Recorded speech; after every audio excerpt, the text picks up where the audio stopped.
오늘 하나님께서 우리에게 주신 말씀은 고린도전서 3장 1절부터 9절까지의 말씀입니다. 오늘 하나님께서 우리에게 주신 고린도전서 3장 1절부터 9절까지의 말씀, 우리 교회 청년부 허의행 형제님께서 하나님의 말씀 봉독해 주시겠습니다.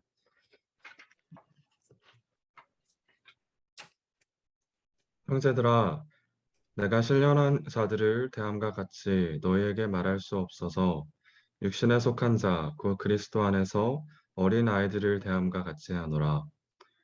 내가 너희를 젖으로 먹이고 밥으로 아니하였노니 이는 너희가 감당하지 못하였음이거니와 지금도 못하리라. 너희는 아직도 육신에 속한 자로다. 너희 가운데 시기와 분쟁이 있으니 어찌 육신에 속하여 사람을 따라 행함이 아니리요. 어떤 이는 말하되 나는 바울에게라 하고 다른 이는 나는 아블로에게라 하니 너희가 육의 사람이 아니리요. 그런즉 아블로는 무엇이며 바울은 무엇이냐? 그들은 주께서 각각 주신 대로 너희로 하여금 믿게 한 사역자들이니라. 나는 심었고 아볼로는 물을 주었으되 오직 하나님께서 자라나게 하셨나니 그런즉 심는 이나 물 주는 이는 아무것도 아니로되 오직 자라게 하시는 이는 하나님뿐이니라. 심는 이와 물 주는 이는 한 가지이나 각각 자기가 일한 대로 자기의 상을 받으리라. 우리는 하나님의 동역자들이요 너희는 하나님의 밭이요 하나님의 집이니라. 아멘. 아멘. 다 함께 찬송 부르시겠습니다. 우리 자녀들과 함께 오늘도 말씀 듣기 전에 함께 부를 찬송가 350장입니다.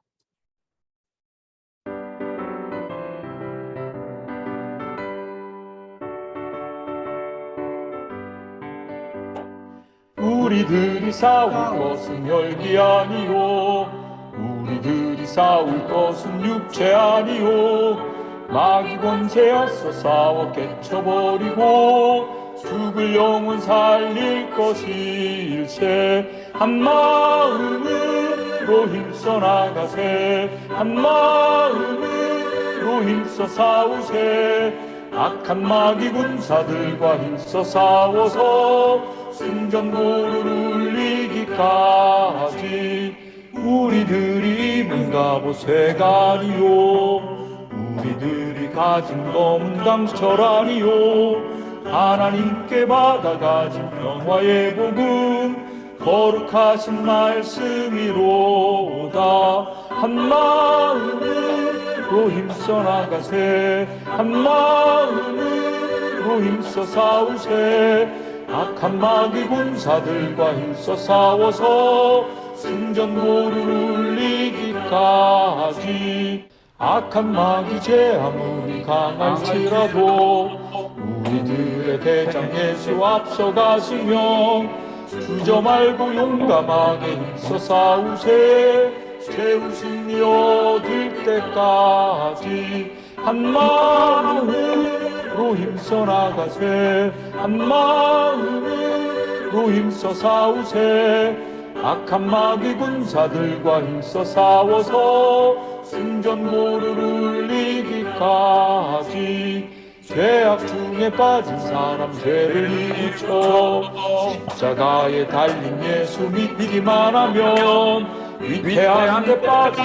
영혼 구원 얻어서 천국 백성 될 것일세. 한 마음으로 힘써 나가세, 한 마음으로 힘써 싸우세. 악한 마귀 군사들과 힘써 싸워서 승전보를 울리기까지.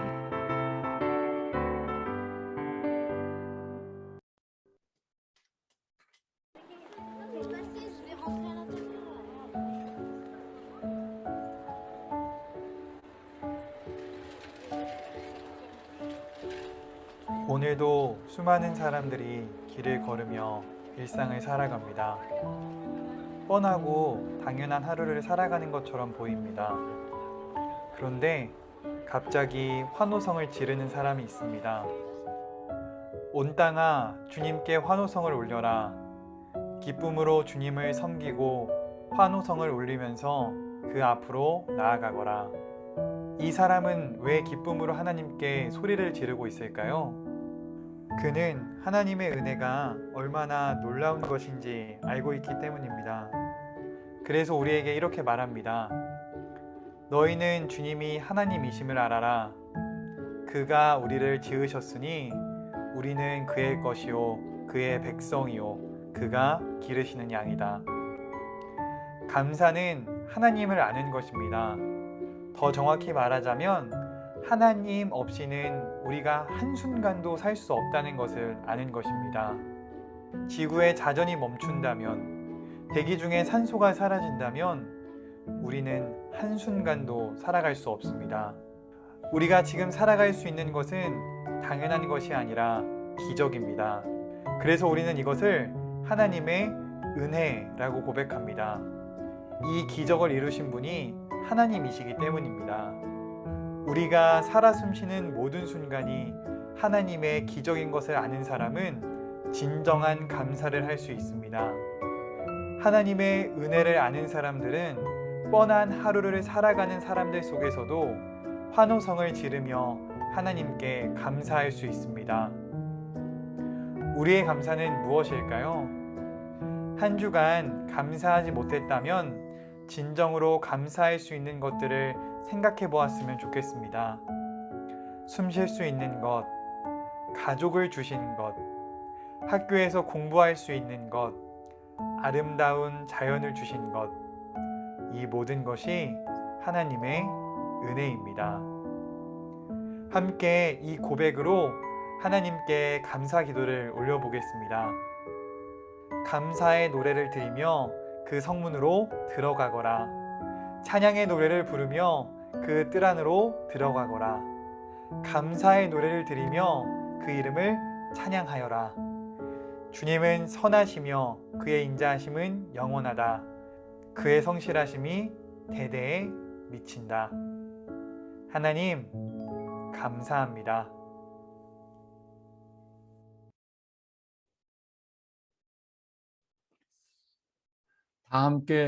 다 함께 고백하시면 좋겠습니다. 하나님 감사합니다. 하나님 감사합니다. 우리들의 이 고백 속에 참 다양한 의미들이 있겠죠? 하나님 감사합니다. 오늘 하나님 앞에 나와 예배하는 모든 분들이 오늘도 이렇게 영상으로 예배할 수 있어서 하나님 감사합니다. 코로나 속에서도 우리를 말씀과 예배로 지켜주셔서 하나님 감사합니다. 또 오늘 자녀들과 함께 예배하는데 특별히 성전에서 예배 드릴 때도 쉬운 일이 아닌데요. 오늘 자녀들과 함께 이렇게 앉아있는 가정들, 특별히 OIC 예배 때는 또 더 우리 자녀들과 함께 이렇게 화면에 나오시는 가정들 정말 하나님 감사합니다. 우리 자녀들 주신 것뿐만 아니라 우리 모두가 하나님의 자녀임을 OIC 예배 드릴 때마다 깨닫게 하시니 하나님 감사합니다. 또 어떤 감사가 있을까요? 오늘 말씀 통해서 하나님께서 우리가 새롭게 감사해야 할 새로운 것들을 깨닫게 해주실 줄로 믿습니다. 주일 예배를 준비할 때마다요, 설교만큼 중요하게 생각하는 게 있는데 찬송을 정하는 겁니다. 예배를 위해서 한 주 동안 전사님들과 많은 논의를 하면서 의견을 나누지만 이 설교 본문을 정하는 것과 설교 제목과 내용, 이것뿐만 아니라 찬송도 제가 정합니다. 오늘 찬송이 좀 전투적이지 않습니까? 아이들과 부르기엔 좀 부담스러울 정도로 나가세 나가세. 오늘 설교 끝난 다음에 우리 영상 메시지 전에 불렀던 찬송가 350장 시간이 되면 한 번 더 불러야 되겠다 이런 생각하는데요. 우리들의 싸울 것은 혈기 아니요. 오늘 설교 말씀과도 연관이 되고요. 혹시 우리 자녀들과 함께 예배드리면서도 설마 자녀들과 싸우시는 분들은 없겠죠? 교회에서뿐만 아니라 가정에서도 하나님께서 주시는 하나님과 우리 사이에 화목한 것뿐만 아니라 가족과 가족들 사이에 성도와 성도들 사이에 부모님과 자녀들 사이에도 하나님께서 주시는 평화와 화평이 충만하기를 주님의 이름으로 축원합니다. 미국 사람 두 사람 소개하려고 합니다. 스튜어트 햄플과 에릭 마샬이라는 두 사람이요. 미국에서 어린이들이 보내온 수천 통의 편지를 모아서 우리가 잘 알고 있는 리더스 다이제스트 같은 잡지에 오랫동안 컬럼을 게재했는데요. 그 컬럼들만 모아서 책을 하나 만들었습니다. 책 제목이 하나님 힘내세요. 이 책 안에는 어린아이들이 하나님 앞에 보내는 편지, 기도 편지와 기도 그림이 있는데요. 오늘 특별히 우리 자녀들을 위해서 예배하는 우리 어린이들을 위해서 목사님이 하나님 힘내세요. 미국의 어린아이들이 하나님께 보낸 편지 10가지를 책 속에서 골라서 지금부터 하나씩 한번 소개해 드리려고 합니다. 한번 들어보실까요? 이제 곧 날씨가 추워지고 겨울이 다가오는데요. 겨울이 올 때마다 어린이들이 하나님 앞에 Children's Letters to God, 하나님께 보내는 어린아이들의 편지인데요. 한번 들어보시죠. 겨울을 앞두고 Remember, when the snow was so deep, there was no school. 하나님 앞에 눈이 많이 올 때마다 no school이라는 것을 좀 기억해 달라는 거죠. 그리고 이런 일들이 이번 겨울에도 많이 일어났으면 좋겠습니다. 이렇게 어린아이들이 기도한다는 거예요. Could we have it again this winter? 이렇게 하나님 앞에 기도한다고 합니다. 올겨울에 이런 어린아이들의 기도를 하나님께서 얼마나 응답하셔서 며칠이나 학교를 안 가게 할지 모르겠지만 이제 곧 겨울인데요. 우리 자녀들 겨울에 건강하게 눈 속에서도 추위 속에서도 오히려 더 강하게 그렇게 하나님께서 단련시키시고 키워주실 줄로 믿습니다. 두 번째 기도, 우리 자녀들이 의외로 철학적인 기도도 합니다. 삶과 죽음에 대한 고민을 담아서 하는 기도인데요. 한번 들어보시죠. Instead of letting people die, 사람들이 죽는 것, 그리고 having to make a new baby, 새로운 아이가 태어나는 것, instead of 이런 것들 대신에 why don't you just keep the ones you... 왜 새로운 사람을 맨날 죽이시고 새로운 아이들을 자꾸 태어나게 하십니까? 오히려 그거보다는 지금 살아있는 사람들을 계속 살아있게 하는 게 하나님 입장에서도 더 나은 것 아닌가, 이렇게 기도하는 철학적인 기도도 있었습니다. 그런가 하면 우리 자녀들이 부모님들을 위해서도 기도합니다. 참 귀한데요. 부모님들만 자녀들 위해서 기도하는 것이 아니라 자녀들도 부모님 위해서 기도하는데 아버지를 위한 기도가 있어서 제가 하나 소개해 드리려고 합니다. Dear God, my father is very smart. Maybe he could help you. 이게 기도의 전부입니다. 하나님, 우리 아버지는 정말 아는 것이 많습니다. 매우 스마트합니다. 그래서 아마도 우리 아버지가 당신을 도와드릴 수 있을 것 같습니다. 이 기도가 응답되기를 바랍니다. 그리고 아빠뿐만이 아니라 우리 아이들이 엄마들도 아주 스마트하다는 걸 잘 알고 있겠죠? 그리고 네 번째 기도인데요. 미국은 교회에서뿐만 아니라 학교에서도 아이들이 뭘 자꾸 팝니다. 혹시 미국 방문하다가 교회 지나갈 때 아이들이 레모네이드 건네주면 그거는 그냥 주는 게 아니라 돈 주고 파는 겁니다. 어떤 펀드레이징을 위해서, 도네이션을 위해서 아이들이 그런 행사를 참 많이 하는데요. 그 행사를 마치고 어떤 어린이가 하나님 앞에 이런 기도 편지를 보냈습니다. Dear God, I made 26 cents. 제가 그냥 읽어드리는 건 혹시 문법적으로 잘 안 맞아도 여기 스펠링도 다 틀리고요. 아이들 편지라서 그런 겁니다. 26 cents. Selling lemonade. I will give you some of it on this Sunday. 내가 이번 주에 26센트를 벌었는데 그 가운데 일부를 당신에게 주겠습니다. 하나님 보고 기대하라는 거죠.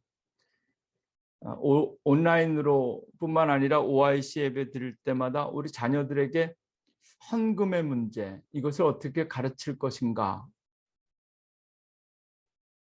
담임 목사로서 참 고민이기도 하고 여러분들과 함께 우리가 기도하면서 하나님만 경외하는 법을 배우고 가르치는 그 카테고리 안에서 우리 자녀들에게 이것을 좀 잘 가르쳤으면 좋겠다.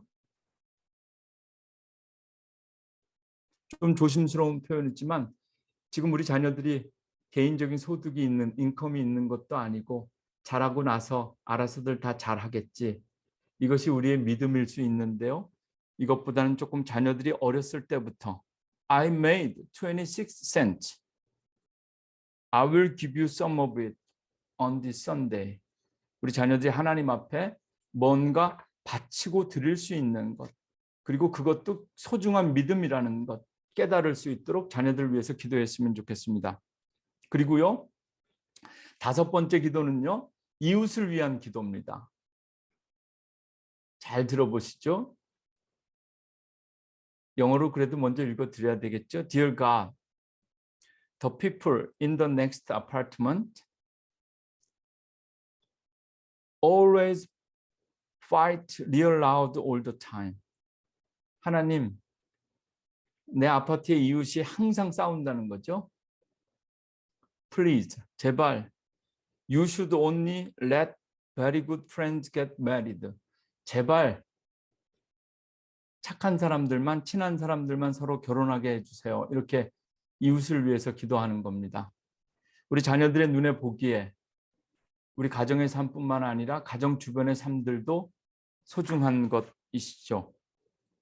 그런가 하면 우리 자녀들 6번째 기도는요, 불신자들을 위한, 하나님 믿지 않고 예수 믿지 않는 사람들을 위한 기도도 있습니다. Dear God, are you real? 당신은 정말 실제로 존재하십니까? 만약 존재한다면 some people don't believe it. 하나님이 존재한다는 것을 어떤 사람들은 믿지를 않습니다. If you are, 만약 당신이 실제 존재한다면, 여기 좀 문법이 많이 틀리는 것 같은데요. You better do something quick. 당신은 지금 빨리 뭔가를 해야 될 겁니다. 이런 기도, 불신자들을 위한 우리 자녀들의 기도도 있습니다. 흥미로운 기도 7번째 기도 소개해 드리려고 하는데요. 어린 자녀들이 하나님 앞에 이런 회개의 기도도 한다고 합니다. Dear God, I am very sorry. 대단히 미안합니다. For the bad things I did when I was little. 어린아이들이 하나님 앞에 제가 어렸을 때 잘못한 거 용서해 달라고 그렇게 회개하면서 기도한다 그래요. 마지막으로 여기까지 하나만 더 소개해 드릴까요? Dear God, we got a lot of religion in our house, in our family, so you don't need to worry about us. 하나님, 우리 집에는 참 많은 종교가 있어요. 그러니까 우리 가정에 대해서는 더 이상 염려할 필요가 없습니다. 우리가 하나님만 부르는 것뿐만 아니라 우리가 무엇을 믿는지 자녀들이 다 보고 있겠죠. 오늘도 우리가 하나님 앞에 예배하는 것, 자녀들과 함께 예배하는 것은 그래서 참 감사하기도 하지만 한편으로는 무서운 겁니다. 오늘 우리 아이들이 하나님께 보내는 기도 편지, Children's Letters to God 편지를 소개해 드렸는데요. 하나님께서 오늘 우리에게 주시는 고린도 전서 말씀도 편지입니다. 그리고 지난주에 이어서 이번 주 다 바울이 보낸 편지들을 우리가 하나씩 살피고 있습니다. 지난주에는 빌립보서를 통해서 빌립보 교회에 대한 말씀을 함께 나누었는데요. 오늘은 고린도 전서를 통해서 무슨 교회일까요? 고린도 교회에 대한 이야기를 함께 나누려고 합니다. 자녀들을 위해서 최대한 짧게 설명하려고 합니다. 바울이 1차, 2차, 3차 뭐 여러 번 전도 여행 다니신 건 아시죠? 바울이 2차 전도 여행 다닐 때 아마 예수님 태어나신 것을 기점으로 AD 기원 후 50년에서 52년경에 고린도 지역을 처음 방문하게 됩니다. 그런데 바울이 처음 고린도에 찾아갔을 때 그 고린도는 예전의 고린도가 아니었습니다. 아주 오래된 도시였는데요. 한번 완전히 부서졌다가 다시 세워졌는데 엄청나게 타락한 도시로 다시 태어난 도시가 바로 고린도였습니다.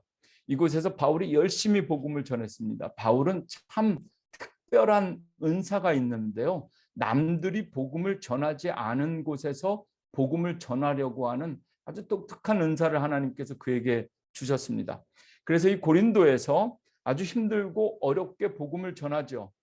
여러분들이 혹시 한 번쯤 들어보셨을 아굴라와 브리스길라 이런 사람들을 이 고린도에서 만난 겁니다. 그리고 디모데도 이곳에서 만나서 협력합니다. 고린도 교회는 우리가 알고 있는 것보다 훨씬 더 지역, 섹터가 큰 지역이었습니다. 그래서 고린도 교회라고 하면 우리 몬트리올 한인감리 교회처럼 어떤 한 교회를 이야기하는 것이 아니라 고린도 지역의 많은 교회들을 통칭하는, 그래서 고린도 전서, 구약 성경과 달리 신약 성경이 헬라어로 쓰여지면서 교회를 의미하는 헬라어 단어는 에클레시아인데요. 이 에클레시아, 한 신약 성경에 100회, 114회 정도 나오는 단어인데 이 단어의 반 이상이 바울 서신에서 나오고 그 바울 서신에서 나오는 에클레시아라는 단어의 반 이상이 고린도 전서에 나옵니다. 그렇게 바울이 심혈을 기울여서 복음을 전한 곳이 고린도 지역인데요. 그 고린도 지역에 있는 유대인들에게 열심히 복음을 전했는데 이 유대인들이 사도 바울을 법원에 고소합니다. 처음엔 은혜 받은 것 같았는데 들으면 들을수록, 그의 복음과 믿음을 들을수록 뭔가 something wrong, 자신들이 알고 있는 유대교와 다르다는 거죠. 이 부분에 있어서는 예수님이 가신 길과 비슷합니다. 예수님께서도 법정에 쓰셨던 것처럼 사도 바울이 고소를 당하는데요. 이 순간에 사도 바울은 도망갑니다. 피합니다. 그래서 고린도 지역을 떠나가게 되고, 고린도 지역을 바울이 떠난 이후에 그 고린도 지역에 남아있던 영적인 지도자가 있는데 그가 누구냐면 아볼로라는 사람입니다. 그리고 사도 바울은 고린도 지역을 떠나서 지금 이 고린도 전서를 쓸 때 에베소 지역에 있었습니다. 에베소 지역에서 어느 날 근로의 가문을 통해서 고린도 지역의 교회들에 대한 소식을 들었는데요. 좋은 소식이 아니었습니다. 고린도 교회 안에 엄청난 문제가 많이 발생했고 이 문제 때문에 지금 교회가 깨지게 됐다, 난리 났다, 이멀전시한 상황에 대한 소식을 듣고 편지를 씁니다. 그러니까 오늘 하나님께서 우리에게 주신 말씀은 지난주 빌립보서 말씀이랑은 완전히 반대입니다. 빌립보서 말씀은 바울이 감옥에 있었지만 빌립보 교회 성도들을 생각만 해도 하나님께 감사해서 기쁨이라는 소식의 편지를 쓴 것이 빌립보서라면, 고린도전서는 고린도 교회 안에 발생한 수많은 문제 때문에 지금 급히 가만히 있다가는 고린도 교회가 완전히 다 무너지겠구나, 완전히 싸움으로 큰일 나겠구나, 그래서 급히 써서 보낸 편지, 에베소에서 바울이 고린도를 향해서 써서 보낸 편지입니다. 사실 고린도 전서에는 정말 금쪽 같은 말씀들이 많습니다. 사랑은 언제나 오래 참고, 고린도 전서죠. 믿음, 소망, 사랑, 이 세 가지는 항상 있을 것인데 그 중에 제일은 사랑이라. 고린도 전서 13장 13절이죠. 이 주옥 같은 말씀들만 알지 이 말씀을 사도 바울이 왜 썼는지 그 배경, 고린도 교회 안에 있었던 어떤 문제가 있었는지 그걸 잘 모릅니다. 여러분, 두려워 말라, 내가 너와 함께하리라. 놀라지 말라, 내가 너를 내 오른손으로 붙들어 주리라. 이사야 40장 이 말씀이 무슨 의미죠? 누군가 두려워한다는 말이죠. 누군가 깜짝 놀라서 심장이 떨어질 것처럼 그렇게 떨고 있다는 이야기죠.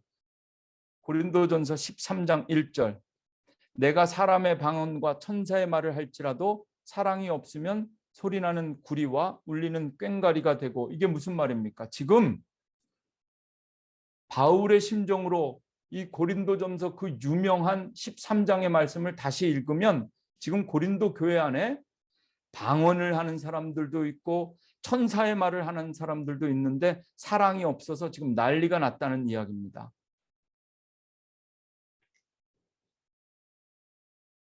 사랑은 성령의 열매고요. 방언은 성령의 은사죠. 성령의 열매가 없는 성령의 은사가 얼마나 위험한 줄 모릅니다. 말씀을 읽어보면 사도 바울은 사랑이 없으면 아무것도 아닙니다. 사랑이 없으면 유익이 없습니다. 이렇게 이야기하는데 저는 사도 바울의 평소 성품을 고려해서 읽을 때 이것은 너무 지나치게 부드러운 표현이 아닌가 이렇게 생각합니다. 직설적으로 번역하려면 그냥 사랑이 없으면 방언을 하고 천사의 말을 해도 아무것도 아니다라고 바울은 지금 말하고 싶은 것이 아니라 아무리 너희가 방언을 하고 천사의 말을 해도 사랑이 없기 때문에 그것이 서로에게 갈등이 돼서 아무것도 아닌 게 아니라 그것은 큰 문제가 되는 겁니다. 가장 위험합니다. 고린도전서 13장 2절 한 절만 더 읽어드리겠습니다. 내가 예언하는 능력이 있어 모든 비밀과 모든 지식을 알고 산을 옮길 만한 믿음이 있을지라도, 여러분 믿음도 은사입니다. 산을 옮길 만한 믿음이 있을지라도 사랑이 없으면 아무것도 아니다. 지금 사도 바울이 고린도 교회 성도들에게 맞다, 너희들은 산을 옮길 만한 믿음이 있어 보인다. 그런데 왜 아무것도 아닌가? 그들에게 성령의 열매가 없었기 때문입니다. 사랑은 언제나 오래 참고, 왜 이런 편지를 썼을까요?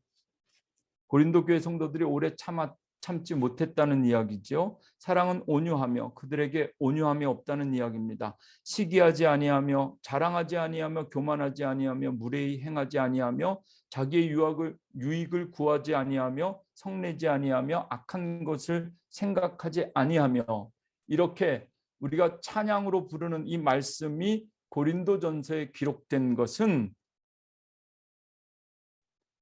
바울이 들은 소식, 고린도 교회 성도들이 믿음으로 모여서 교회라고 그렇게 모여 있는데 오래 참지도 못하고 온유하지도 않고, 게다가 거기에 서로 시기하고 자랑하고 교만하고 무례하기까지 합니다. 오직 자신의 유익을 구하고 그것 때문에 화내고 늘 악한 것을 생각하고 남 잘 되는 꼴을 못 봅니다. 남이 쉬는 것, 노는 것, 건강한 것. 우리 교회 이야기하는 것이 아니라 고린도 교회 바울에 대한 이야기입니다. 그래서 결론적으로 이런 고린도 교회의 모습을 어린아이와 같은 모습이다, 이렇게 이야기하고 있습니다. 이제 그 유명한 고린도전서 13장 13절 말씀도 다시 읽어드리고 다시 해석해드리겠습니다. 그런즉 믿음, 소망, 사랑 이 세 가지는 항상 있을 것인데 그 중에 제일은 사랑이라. 바울이 왜 고린도전서에 이 말씀을 적었을까요? 이 은혜로운 말씀이 고린도 지역 교회와 성도들을 향한 바울의 결론이라는 겁니다. 믿음, 소망, 사랑 이 세 가지가 너희에게 부족한데 그 중에서도 사랑이 제일 부족하다.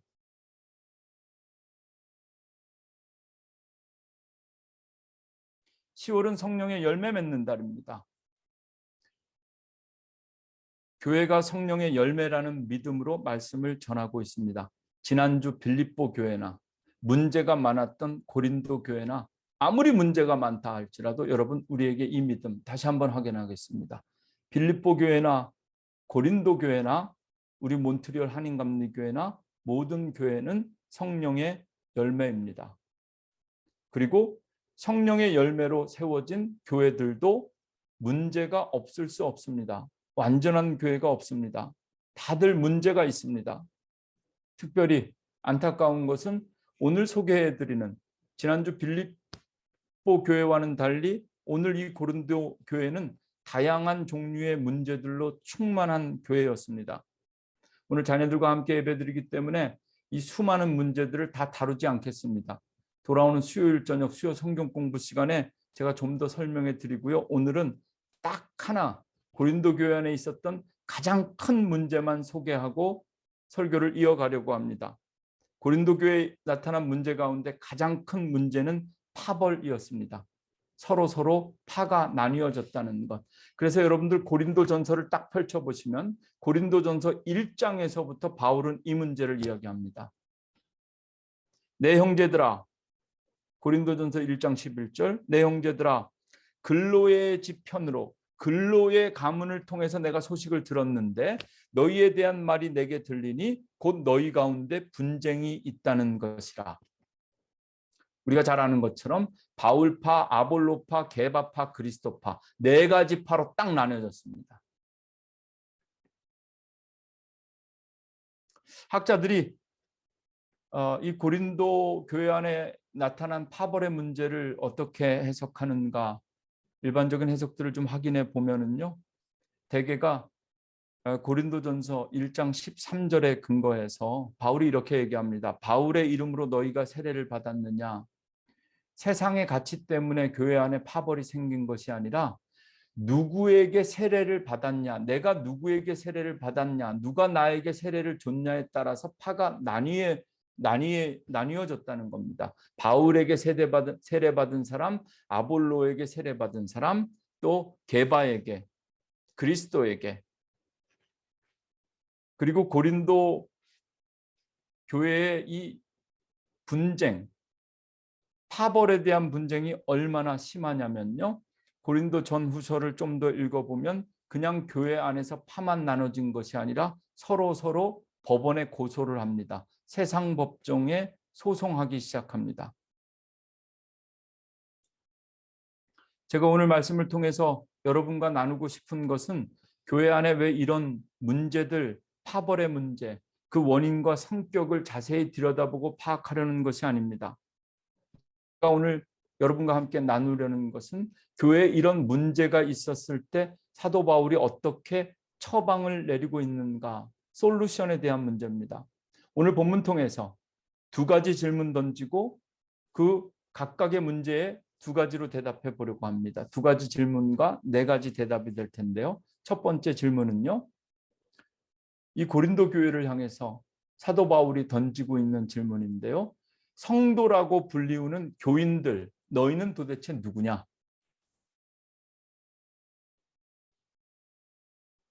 첫 번째 질문입니다. 성도라 불리는 우리는 누구인가? 이 첫 번째 질문에 대한 첫 번째 답을 고린도전서 3장 16절과 17절에서 찾겠습니다. 너희는 너희가 하나님의 성전인 것과 하나님의 성령이 너희 안에 계시다는 것을 알지 못하느냐? 여러분, 고린도 교회 성도들뿐만 아니라 우리도 마찬가지입니다. 우리는 하나님의 성전인데 이 하나님의 성전은 어떤 의미에서 하나님의 성전이냐? 우리 안에 성령님께서 함께 하시기 때문에 우리가 하나님의 성전이 됩니다.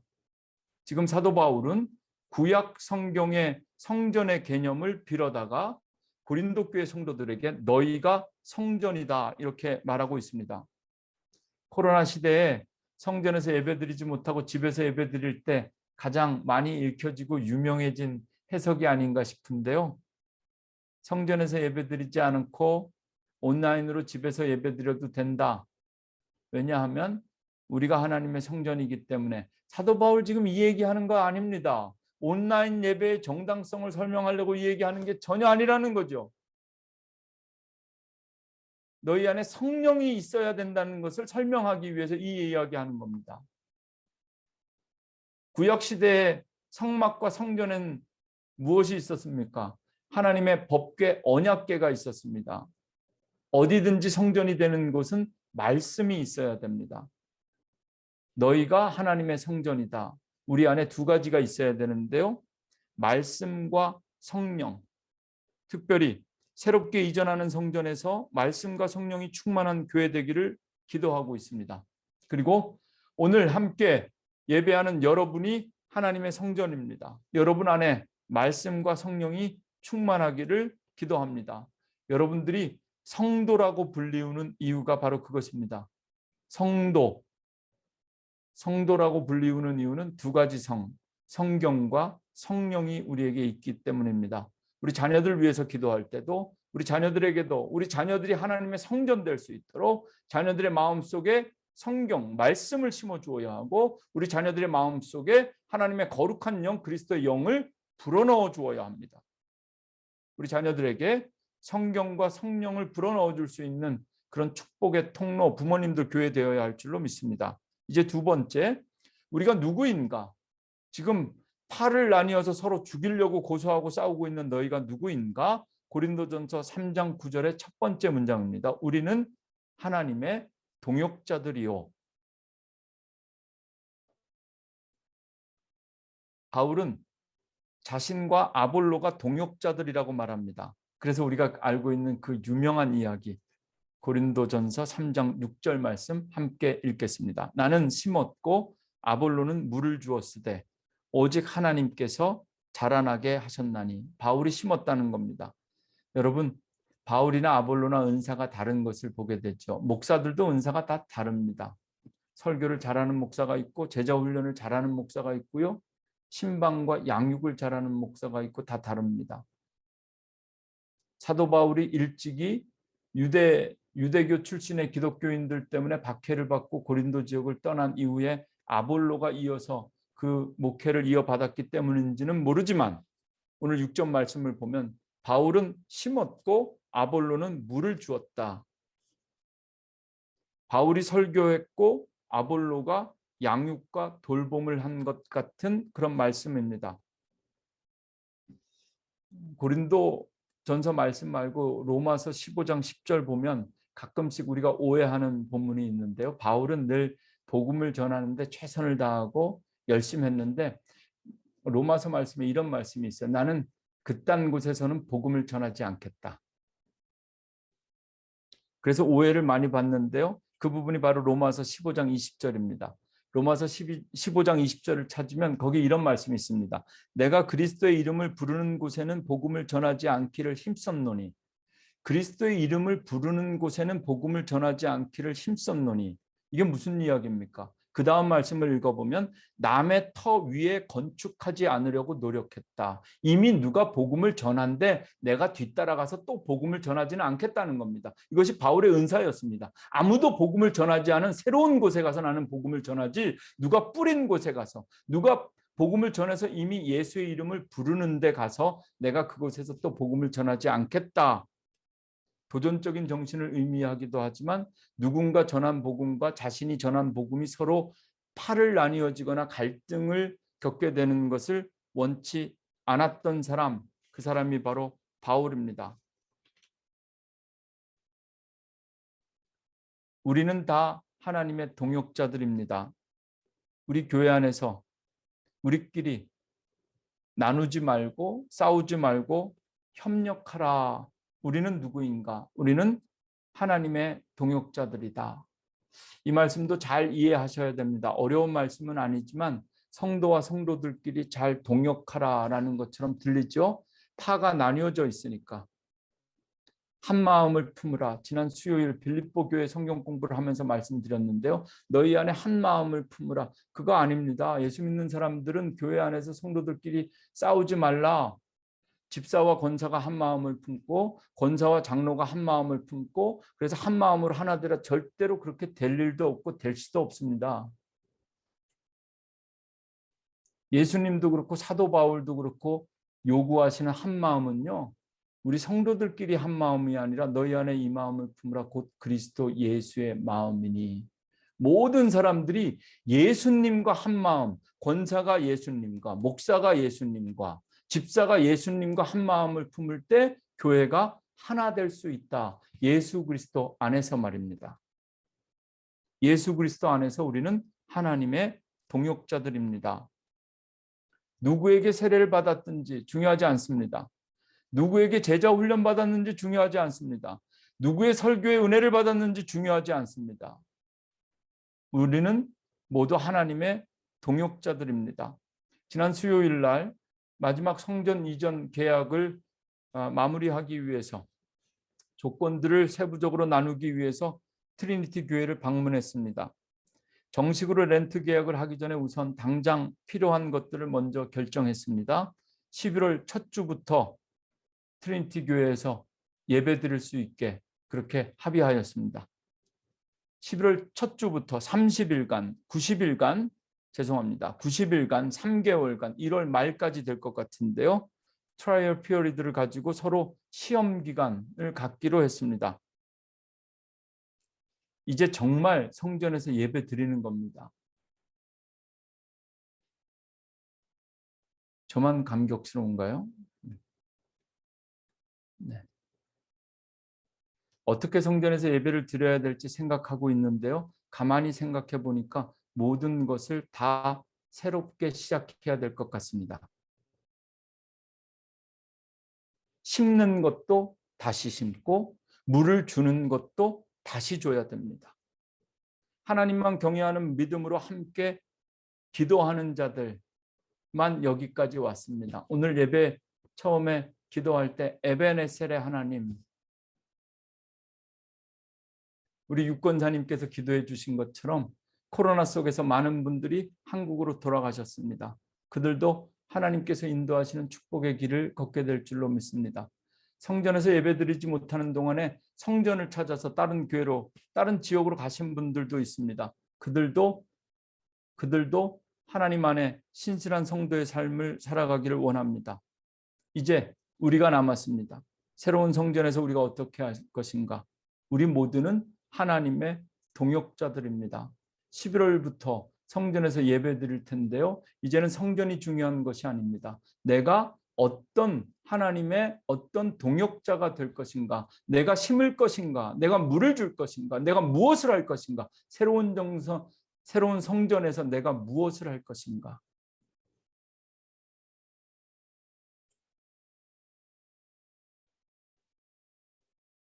교회 안에서 늘 사랑이 부족해서 서로 싸우고 파벌을 나눠서 나는 바울파다, 아볼로파다, 게바파다, 나는 그리스도파다라고 말하는 너희는 누구인가?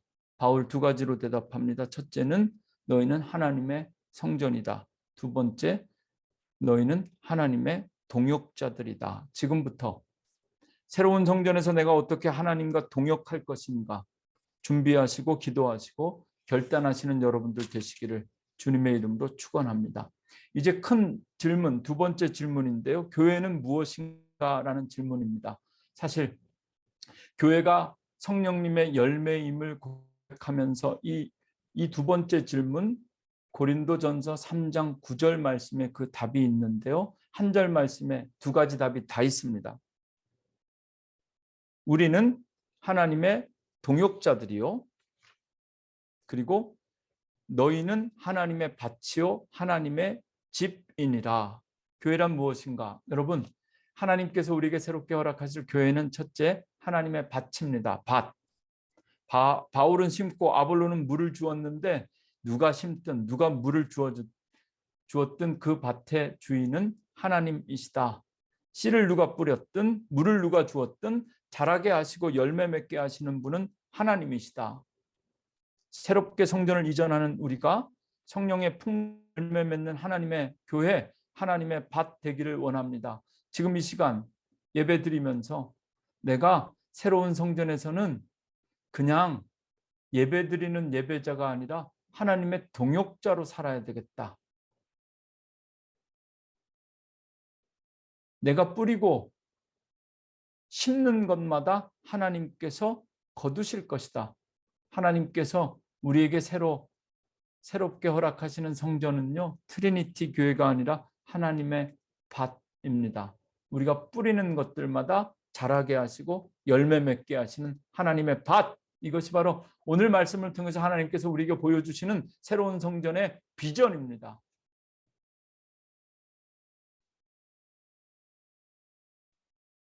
팔 절 말씀 한 절 더 보셨으면 좋겠어요. 심는 이와 물 주는 이는 한 가지이나 각각 자기의 일한 대로 자기의 상을 받으리라.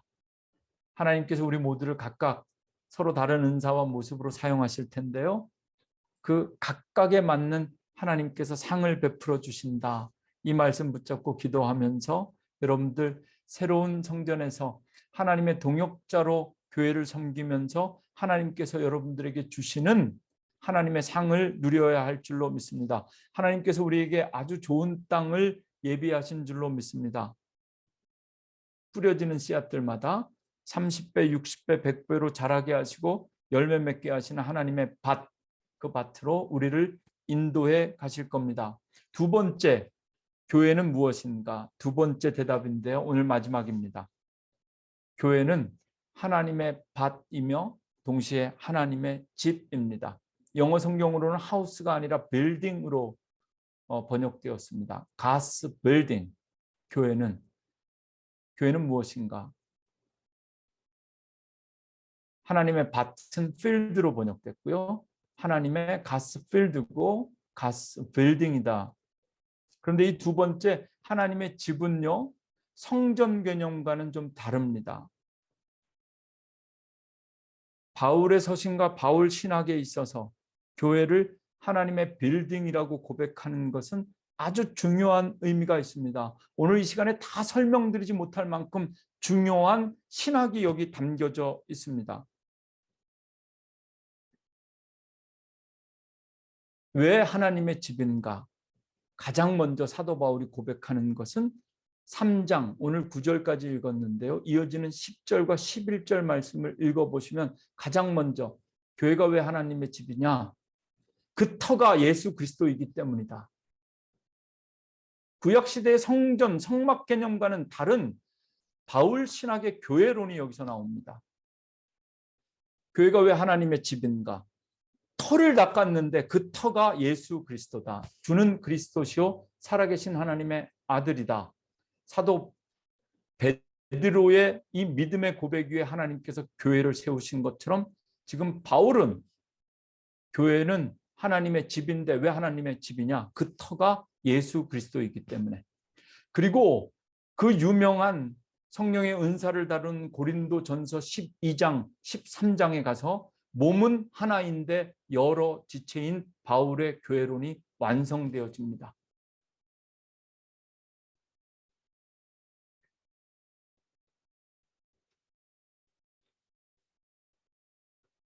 교회는 예수 그리스도의 터 위에 세워진 하나님의 빌딩입니다. 그리고 그 빌딩은 하나의 몸과 많은 지체들로 이루어져 있습니다. 하나의 몸과 많은 지체.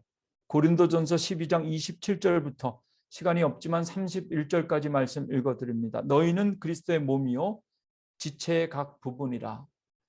바울 신학의 교회로는 그 터가 예수 그리스도임을 고백하면서 시작해서 이제 교회는 그리스도의 몸이라 고백되는 거죠. 너희는 그리스도의 몸이요 지체의 각 부분이라.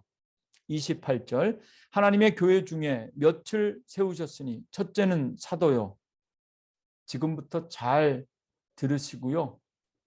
여러분들이 하나님의 성전, 하나님의 동역자가 되기 위해서 내가 뭘 할 건지 말씀 중에 고르시면 됩니다. 어렵게 생각하실 것 없이 탁 걸리는 거 붙잡고 결단하고 그거 붙잡고 그 은사 붙잡고 새로운 성전으로 들어가는 겁니다. 첫째는 사도요. 둘째는 선지자요. 셋째는 교사요. 그 다음은 능력을 행하는 자요. 그 다음은 병 고치는 은사와 서로 돕는 것, 서로 다스리는 것, 각종 방언을 말하는 것. 새로운 성전에서 저는 우리 교회가 이런 성령의 은사들로 충만한 교회가 되기를 원합니다. 여러분들은 자녀들이 병 고치는 은사로 의사가 되었으면 좋겠다 생각하는 분들이 많은 것 같은데요. 다 사도이겠느냐? 다 선지자이겠느냐? 다 교사이겠느냐? 다 능력을 행하는 자이겠느냐? 다 병 고치는 은사를 가진 자이겠느냐? 다 방언을 말하는 자이겠느냐? 다 통역하는 자이겠느냐? 생각해 보니까 새로운 성전에서 통역하는 사람도 새롭게 필요한 것 같고 이 말씀이 다 지금 11월부터 성전에서 예배 드릴 때 우리가 준비해야 될 말씀이 어쩜 이렇게 다 여기 있는지 깜짝 놀랐습니다.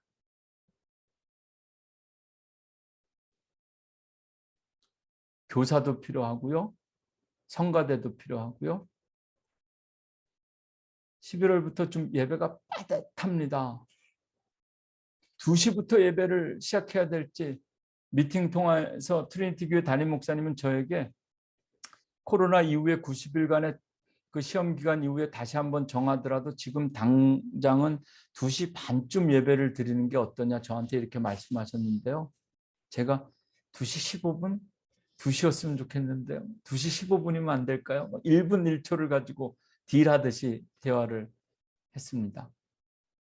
성전에서 트리니티 교회 성도들이 다 떠나지 않더라도 12시 반에 예배가 끝나면 우리 교회 예배를 준비하는 스태프들 한 10명 정도라도 2시 이전에 1시간 전에라도 성전에 들어갈 수 있게 해줘라. 그럼 우리가 미리 다 준비하고 2시에 예배 시작하겠다. 먼저 1시간 먼저 교회에 와서 예배를 준비할 하나님의 동역자들이 필요합니다. 주차장이 없을 때는, 부족했을 때는 몰랐는데요. 이 트리니티 교회 주차장은 아주 넓습니다.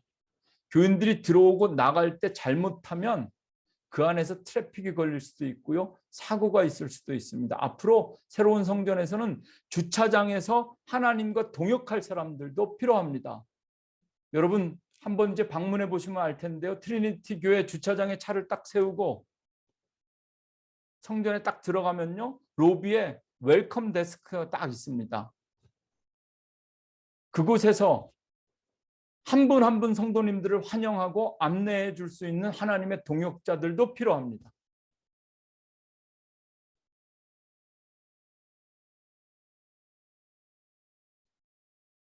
기대하고 기도하고 있습니다. 마지막까지 남아있는 우리가 하나님의 동역자들이다. 여러분들 각자가 앞으로 새로운 성전에서 어떤 모습으로 어떤 은사로 하나님의 사역을 감당할 것인가.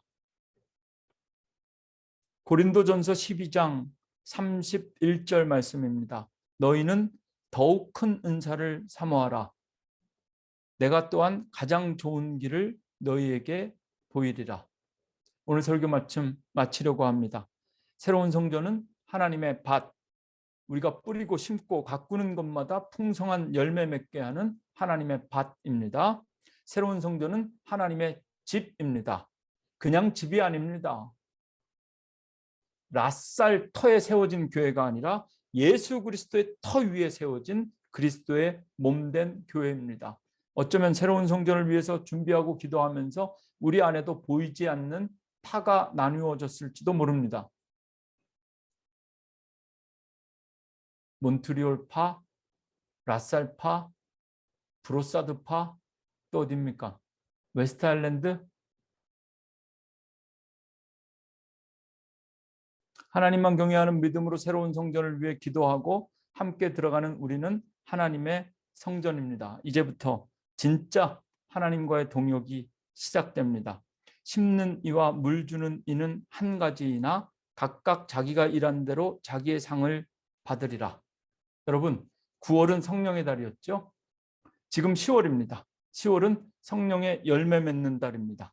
새로운 성전에서 예배드리게 될 11월, 다음 달은 성령의 은사의 달입니다. 가장 좋은 은사를 사모하며 하나님께서 그 우리에게 주신 은사로 하나님과 동역하는, 동역할 때마다 자꾸 제 이름 얘기하는 것 같아가지고 동역하는 교회 되기를 주님의 이름으로 축원합니다. 마지막으로요. 어린아이들이 하나님께 보낸 편지, 마지막 편지, 기도 한 가지만 더 소개하고 오늘 설교 마치려고 하는데요. 우리 전사님들은 찬송가 350장 준비해 주시고요. 미셸이라는 어린이가 하나님께 보낸 편지입니다. Dear God, 친애하는 하나님. If I was God, I wouldn't be as good at it. 만약 내가 하나님이었더라면 그렇게 잘하지는 못했을 겁니다. 잘 번역한 건지 저 잘 모르겠습니다. If I was God, 만약 내가 하나님이었더라면 내가 당신만큼 잘하지는 못했을 겁니다. 그리고 마지막으로 이렇게 기도합니다. Keep it up, keep it up. 지금까지 하신 것처럼 계속 그렇게 잘 부탁합니다. 뭐 이런 기도죠. 지금까지 우리가 우리의 믿음이라면 이렇게 잘 버티지 못했을 겁니다. 내가 하나님이라면 이렇게 못했을 겁니다. 하나님이 하나님이시기 때문에 우리가 지금까지 이렇게 올 수 있었습니다. keep going, keep it up.